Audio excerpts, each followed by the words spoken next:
What's your communication style with your kids? I was reading an interesting quote by Kristen Crockett.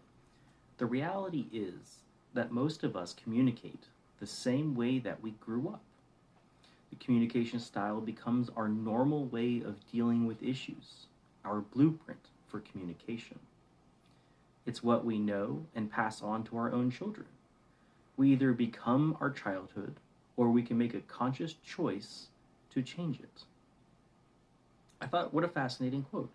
Um, Other doctrines out there have, sins of the father pass on 7 generations. And this is, I think, a lot because we don't consciously look at this stuff. When we have kids and we are parents, what do we learn on? What do we lean on is what our parents taught us. And if we don't actively look and say, okay, this is a good way, this might be a better way, this might be a bad way, let's remove the bad stuff, improve the stuff that's just okay, and overall come to a better parenting style.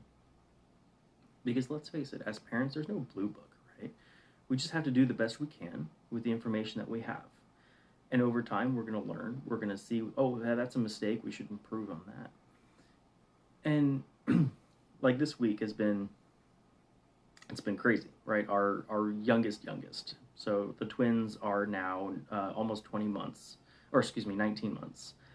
And we went to the ER running 103 fever. Everybody's throwing up. Everybody's vomiting. Everybody's having diarrhea. And our youngest has pneumonia. And it was just a crazy week, right? We have 2 teenagers, and the whole household was just constantly running to the bathroom. And, in those moments, like, my wife's drained, I'm drained, we're both sick, and the twins aren't self-sufficient, of course, because they're only 19 months. So we have to, draw on this energy that, we're not sure we're going to make it through this. It's like pulling outside help if we have to. But what I found interesting is, I drew on my parents' strength. It's like when I was young, I had a condition where the valve between my esophagus and my stomach was really weak, so I'd throw up all the time. Luckily, I grew out of it. Some people require surgery, but my muscles finally grew and became strong enough. But I'm like, my mom had to go through 18 months of me just vomiting because my muscles weren't strong enough. And I how did she get through that? So it's I just imagined myself stepping into what she kind of drew on. And I don't really know what that was. Unfortunately, she passed away and I never got a chance to ask her that question. But, it's I just kind of stepped into that kind of energy. I'm like, okay, she got it. She got through it. I can get through it. Let me find a little energy reservoir within myself and let's find a way. Tonight, they're still recovering. They're still very tired. So bedtime routine was a little bit crazy tonight. And they didn't really want to go down. So through my techniques that I'm learning through coaching, we used a little bit of that, but then we just kind of add that little extra compassion. It's like, hey, they're tired. They're overtired, really, and they're still recovering. So what things can we add rather than just doing the normal routine or maybe even getting frustrated because we're still tired, we still need rest, but, if you look at it from their perspective, their whole world is very small right now. Whereas us adults, we have a lot we can kind of compare and reflect on.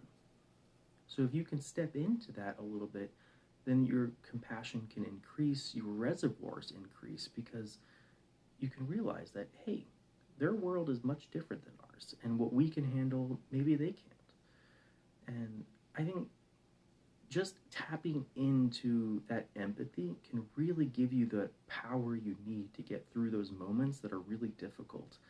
When it is easy to break down, it is easy to get mad. But is that, like we were talking about, the blueprint of communication that we want for them to pass on?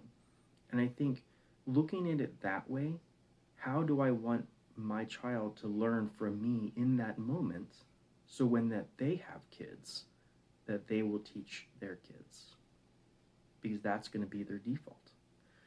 Kids, although learn through what we teach them, they learn more by what they see, what they hear, the actions that we take.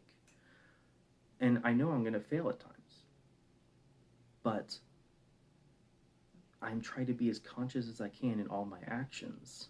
And I make mistakes like the rest of us, but we try our best, right? And in the moments that we do fail, we can correct later, hopefully. But if you can always stay present, conscious, and in empathy, I think we can do a much better job. If you have questions, comments, your experiences, I would love to hear from you. Parenting's kind of a never-ending conversation, but have a wonderful day, and we'll see you tomorrow.